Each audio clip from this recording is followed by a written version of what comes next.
We have PAGCOR Assistant Vice President for External Communications, June Alano. Good morning. Thank you for joining us. Good morning po. Yes. Let's get right to it. No? Did Pampanga LGU na po ask for coordination regarding their crackdown versus illegal POGOs? Yes, we have already been doing our own cleansing against those illegal operators. You mentioned nga po, no, you guys are already doing your own cleansing ng mga illegal POGOs. Sa ngayon po ba, para mas malinaw po tayo sa ating mga detalye dito sa mga datos natin, ilan po from your investigation yung nakikita po natin ng mga illegal POGOs as of now? Ang estimate po natin is something around mga 200 to 250 po. Yan po kasi ay nanggaling dun sa data natin. From the previous administration po, meron po tayong overall number ng nabigyan ng POGO licenses before at saka mga service providers nila at saka mga special BPO. Ang total po noon nasa 298. So ngayon po, yung active licenses natin, yung ng IGLs na po ang tawag natin, Internet Gaming Licenses, meron na lang po tayong 42 na active plus a few service providers na nag-consolidate na po. So yan po yung diferensya. Malaki na po yung nawalang mga from 200 plus na service providers dati ay nasa ano na lang po tayo, ang service providers natin 20 na lang po.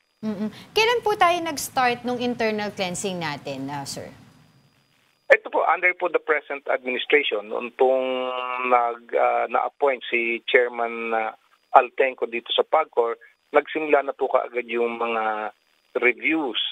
So, and then, noong pong sometime in September last year, lahat po ng existing na POGO nung araw, inilagay po yan sa probationary status. So, naghigpit na po si PAGCOR. Nag-hire po tayo ng third-party probity checker. So, ito po third-party, hindi po ito taga-PAGCOR, na chinek muna lahat itong mga ano. No, after na-declare po kasing mga probationary lahat yung existing, pinag-reapply po natin sila. So, yun po, marami po doon, hindi na po nag-apply kasi alam nila hindi na sila makakapasa. Yung iba naman po, nag-apply pa rin, pero na-deny. So, ang nangyari nga po, bumaba po talaga yung number ng mga, lalo na po yung mga service providers. Dati ho, 231 yan. Ngayon, 20 na lang po. So, 211 mahigit po yung, ang iniisip po natin ngayon, baka nag-underground na yung mga yan. Ito po bang yung sa PORAC tsaka sa Banban, kasama po ba sila dun sa mga nag-re-apply tapos na-deny? Meron po diyang mga nag-re-apply. Meron po diyang mga nag-re-apply at na-deny. Yung iba po under process nga po. Yun nga po yata yung sinasabi ni Chairman Tenco na nagpapatulong, gustong tumulong ng isang dating cabinet official na magkaroon ng panibagong lisensya, yung mga dati ng may lisensya na hindi nakalusot doon sa probity check natin. Okay. Pero kailan po ba natin balak, no, as per Sir Tenco, na i-reveal po itong mga cabinet official or ex-cabinet officials na naglalabi nga po doon sa nabanggit ninyo ng mga licenses nitong mga illegal POGOs? Naghihintay po tayo kung magkaroon po ng formal invitation sa Senate.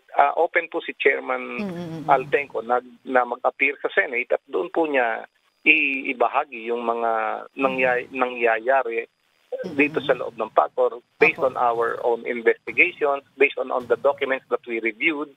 So magkakaroon po ng mas comprehensive na idea yung ating mga mambabatas kung bakit ba talaga? Bakit ba ang dami dating nabigyan ng lisensya na hindi naman pala karapat-dapat? Yun po dapat sana maungkat din eh. Kasi ang dami pong nung nakita natin, talagang hindi dubious po talaga yung mga korporasyon na nabigyan ng lisensya nung araw. Just to be clear lang po, no, para po malinaw tayo, itong yung illegal POGO na na-raid po sa PORAC at saka sa Bamban, yan po yung sinasabi ninyo from your office na merong mga ex-cabinet or ex-cabinet officials po na naglalabi for their permit. Tama po? Meron pong ilan sa kanila na hindi naman po lahat yan ay may mga connection, pero yung iba po doon ay may mga connection po talaga. And from which cabinet official po siya? From which administration? Ang Pogo naman po nagsimula lang po during the past administration. Wala po naman pong mga license na Pogo noong panahon ni Pinoy. And dun po sa cleansing, balikan ko lang po dun sa sinabi niyo about cleansing nga po itong mga illegal pogos. Which areas pa po natin tinitignan na may mga illegal pogos? Kasi meron pong nagre-reklamo o nagsasabi dun po sa may Cavite, sa may Island Cove, until now, wala pa daw pong nag-check doon. For instance, yung po ba sa Island Cove, legal po ba itong pogo na ito doon?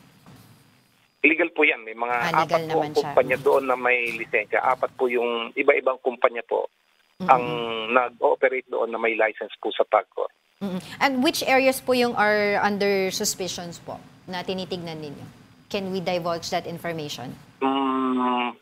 Dumami ho Kung baga, kung saan-saan na nga po nagtakbuhan itong mga dating may lisensya. Nung hindi natin nabigyan ng lisensya, nagkanya-kanya na pong hanggang Visayas po, meron po kaming nababalitang gustong magtayo dyan. So, most likely po, nationwide na po na patago-tago yung mga yan. Alright, sige. Thank you so much for your time. That's PAGCOR Assistant Vice President for External Communications, June Alano. Thank you so much, sir. Salamat po.